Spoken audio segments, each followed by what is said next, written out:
Good morning students. जैसे हम कर रहे थे हमारा 11th चैप्टर, जिसके अंदर हमने atmospheric refraction, dispersion of light and some phenomena like rainbow, हम उनको डिस्कस कर चुके हैं। आज हम करें what is the scattering of the light. Scattering of light, देखो आपको इतना पता है, जैसे एक ऑब्जेक्ट है, ठीक है, मान लेते हैं जैसे कि ये कोई ऑब्जेक्ट है भी जो रेस्ट पे है, और यहाँ से ना कोई दूसरी जो ऑब्जेक्ट है इसके ऊपर इंसिडेंट होती हैं, मतलब एक दूसरे के साथ दोनों कोलाइड करती हैं। यदि कोलिजन होने के बाद जो आपकी इंसिडेंट पार्टिकल है that is the A particle, यदि कोई भी डायरेक्शन को अचीव कर ले, मतलब चाहे उस डायरेक्शन में जाए या किसी भी डायरेक्शन में कोई भी डायरेक्शन अचीव कर लेता है, तो उसको हम बोल देते हैं स्कैटरिंग ऑफ द लाइट।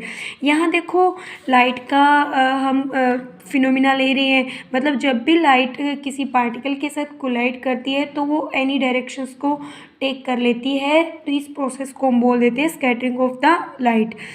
ठीक है, जैसे कि इससे पहले हम कर चुके थे कि भी आपका जो सनराइज़ है और सनसेट है, इनके अंदर सनराइज़ है वो 2 मिनट पहले आपका आ जाता है और डिले होता है 2 मिनट लेटर। तो इसका रीज़न आपको पता है क्या था? एटमॉस्फेरिक रिफ्रैक्शन, मतलब twinkle of stars and planets, मतलब स्टार्स आपके क्यों ट्विंकल करते हैं, इनका कोई आंसर ये था क्योंकि ये स्टार्स है जो अर्थ से एक लार्ज डिस्टेंस पे हैं, जिसकी वजह से वो एज ए पॉइंट साइज होते हैं। ठीक है, तो उनका एटमॉस्फेरिक रिफ्रैक्शन की वजह से वो ट्विंकल करते हैं। लेकिन जो प्लैनेट होते हैं वो हमारे क्या है, अर्थ के नज़दीक होते हैं, तो उनको हम पॉइंट साइज कंसिडर नहीं कर सकते। हम उनको ये बोलते हैं कि भी जो वो है ना बहुत सारे पॉइंट से मिलकर बने हुए होते हैं। ठीक है, तो उनको ट्रीट करते हैं एज ए एक्सटेंडेड ऑब्जेक्ट। ठीक है, तो वहाँ से एटमॉस्फेरिक रिफ्रैक्शन होगा, तो every point charge particle participate करेगा, तो जिस वजह से जो एवरेज आपका एटमॉस्फेरिक रिफ्रैक्शन है वो क्या हो जाएगा, एवरेज होकर 0 हो जाएगा, और इस वजह से आपको ट्विंकलिंग इफेक्ट शो नहीं होता in case of the planets. Okay, उसके बाद हम कर रहे थे स्कैटरिंग ऑफ लाइट। देखो, the interplay of light with objects around us give rise to several spectacular phenomena in nature. The blue colour of sky, color of water in deep sea, the reddening of sun at sunrise and sunset are some wonderful phenomena we are familiar with. In the previous class you have learned about the scattering of light by colloidal particles.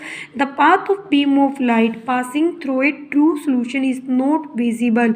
Its path becomes visible through a colloidal solution where the size of particle is relatively larger. मतलब क्या है, जैसे कि sky का colour blue क्यों होता है, जैसे आपका जो सन है सनराइज़ के टाइम रेडनिंग क्यों होता है, और सनसेट के टाइम भी वो रेडनिंग क्यों होता है, इनका हम एक्सप्लेन करेंगे with the help of the scattering of the light. तो जैसे क्या है, हम कोई भी कोलाइडल सोल्यूशन होता है, मतलब एक मिक्सचर ऑफ द पार्टिकल्स का, उसमें से जब भी कोई लाइट है, बीम ऑफ लाइट है, पास करते हैं, तो उसका जो पाथ है विजिबल होता है, क्योंकि वहाँ पे जो पार्टिकल है ना वो ज़्यादा होता है, और वहाँ से हम स्कैटरिंग, वो पार्टिकल से हम स्कैटरिंग कर सकते हैं। ठीक है, जैसे इसी के ऊपर बेस्ड है आपका next phenomena Tyndall effect. The earth atmosphere is a heterogeneous का मतलब होता है एक कम्बिनेशन ऑफ मोर पार्टिकल्स, या कंपाउंड बोल सकते हो, mixture of minute particles. These particles include smoke, teeny water droplets, suspended particles of dust and molecules of air. When a beam of light strikes such particle, the path of beam become visible. मतलब जैसे कई बार हम देखते हैं, जैसे कि सुबह सुबह या किसी भी टाइमिंग के जब सनलाइट आती है, तो वहाँ से जो उसका पाथ होता है ना वो हमें थोड़ा सा धुंधला दिखाई देता है। ठीक है, तो मतलब वहाँ पे जो डस्ट पार्टिकल्स हैं, यदि जब तक सनलाइट डस्ट पार्टिकल के ऊपर फॉल नहीं होगी तो डस्ट पार्टिकल नहीं दिखाई देते।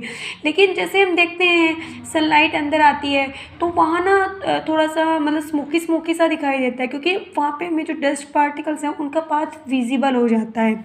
ओके, ठीक है, the light reaches us after being reflected diffusely by these particles, the phenomena of scattering of light by colloidal particles give rise to the Tyndall effect। मतलब जैसे कि ये बहुत सारे यहाँ पे मान लो छोटे छोटे पार्टिकल्स है, डस्ट पार्टिकल है, लाइट इनके ऊपर फॉल हुई, तो स्कैटरिंग का मतलब होता है अपने डायरेक्शन को चेंज कर देना। तो लाइट क्या है, वहाँ से उनके स्ट्राइक करने के बाद किसी भी डायरेक्शन के अंदर जा सकती है, तो उनसे स्कैटर होकर आती है कोलाइडल पार्टिकल से।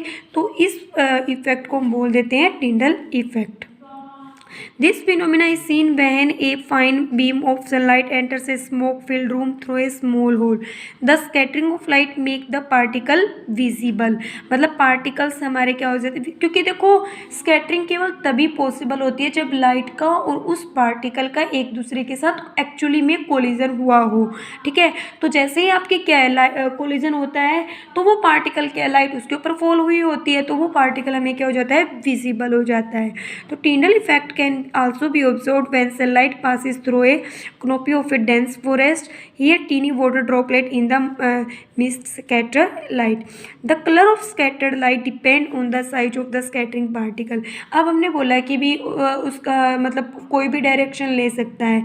अब जो कलर होता है ना, जो स्कैटर्ड लाइट आती है, वो उसका कलर डिपेंड करता है स्कैटरिंग पार्टिकल, मतलब जिस पार्टिकल के साथ आपकी लाइट स्ट्राइक की है उसका साइज कैसा है। Very finite particles scatter mainly blue light while particles of larger size scatter light of the long wavelength। मतलब जो पार्टिकल स्मॉल साइज के होंगे तो उनका जो नेमली कलर है, स्कैटर है, वो ब्लू लाइट होगा, और जो लार्ज साइज के होंगे वहाँ से जो स्कैटर कलर आएगा वो होगा लॉन्ग वेवलेंथ का, मतलब कि आपका रेड कलर।